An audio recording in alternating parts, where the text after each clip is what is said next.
ಪಾಲಕ್ ಸೊಪ್ಪಿನ ದಾಲ್ ಮಾಡುವ. ಪಾಲಕ್ ಸೊಪ್ಪಿನ ದಾಲ್ ಮಾಡ್ಕರೆ ಈಗ ಬ್ಯಾಳಿ ಬೇವು ಹೈಕಂತೀವಿ. ಒಂದು 2 ಮುಷ್ಟಿ ಬ್ಯಾಳಿ ಬೇವು ಇಟ್ಕೊಂಡು ಇದೀಗ ಅರ್ಧ ಬೆಂದಿತ್ತು. ಇದಕ್ಕೆ ಈಗ ಪಾಲಕ್ ಸೊಪ್ಪು ಹಾಕುವ. ರಾಗಿ ಮುದ್ದೆ ತಿಂಬಕ್ಕೆ ಮಾಡೋದು ಇದು ಇವತ್ತೀಗ. ಬೆಳೆ ಅನುಕೂಲ ಬೆಂತಿಕೆ ಅನುಕೂಲ ಇದೀಗ ಹಾಕುವ.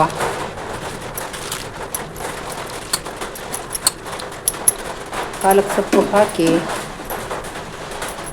ಅಲ್ಲಿ 3 ಟೊಮೆಟೊ ಕಟ್ ಮಾಡ್ಕೊಳ್ಳೋದು. 3 ಟೊಮೆಟೊ,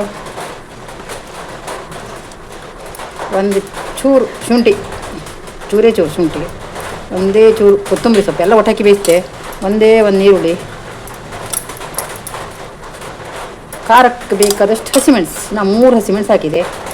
3 ಹಸಿಮೆಣಸು ಹಾಕಿ ಇದಕ್ಕೆ ಚೂರು ಅರಿಶಿನ ಪುಡಿ ಹಾಕುವ. ಸಿಂಪಲ್ಲಾಗಿ ಮಾಡ್ಕೊಂಬಿದ್ದ ಪವಿ, ಪಾಲಕ್ ಸೊಪ್ಪಿನ ಪವಿ, ಬೇಳೆ ಸಾರು. ಸ್ವಲ್ಪ ಇಂಗು ಕೈಡಿ ಇಟ್ಕೊಂಡಿದ್ದೆ, ಅದು ಹಾಕ್ತೆ. ಚೂರು ಹಿಂಗೆ, ಒಂದು ಚಿಟಿಕೆ ಫಸ್ಟ್ ಹಿಂಗೆ. ಅದಕ್ಕೆ ಸ್ವಲ್ಪ ರುಚಿಗೆ ಬೇಕಾದಷ್ಟು ಉಪ್ಪು ಈಗ ಹಾಕೊಂಬ. ಕಮ್ಮಿ ಯಾರು ಮತ್ತೆ ಹಾಕುವ. ಹಾಕಿ ಇನ್ನು ಲಾಯ್ಕ್ ಬೇಯಿಸ್ಕೊಂಬ. ಬೇಯಿಸ್ಕೊಂಡ ಮೇಲೆ ಒಂದು ಕಡೆಗೊಂದು ಒಗ್ಗರಣೆ ಕೊಡುವ. ಸಿಂಪಲ್ ಸಾರು ಪವಿ ಸಾಕಿದ್ದು ಚೆಂದ ಬೆಂದಿತ್ತು ಪವಿ. ಇದನ್ನಿಗೆ ಇಳಿಸಿ ಒಂದು ಒಗ್ಗರಣೆ ಹಾಕೊಂಬ. ಇದನ್ನು ಕೆಳಗೆ ಇಳಿಸ್ಕೊಂಬ. ಚಿಕ್ಕದೊಂದು ಬಾಣಲಿ ಬಿಚ್ಚುವ.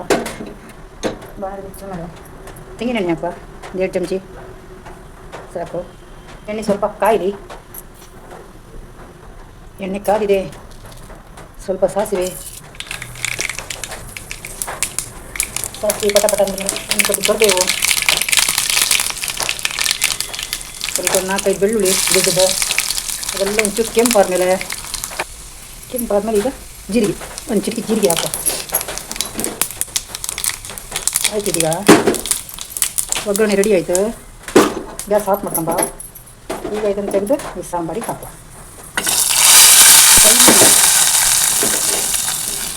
ಇದಕ್ಕೆ ಒಂಚೂರು ಸಾಂಬಾರು ತೆಗೆದು ಚೆನ್ನಾಗಿರೋ ಒಗ್ಗರಣೆ ಪಾಲಕ್ ಸೊಪ್ಪಿನ ದಾಲ್ ರೆಡಿ. ಅನ್ನಕ್ಕೂ ಮುದ್ದಿಗೂ ಎಲ್ಲದಕ್ಕೂ ಸೈ.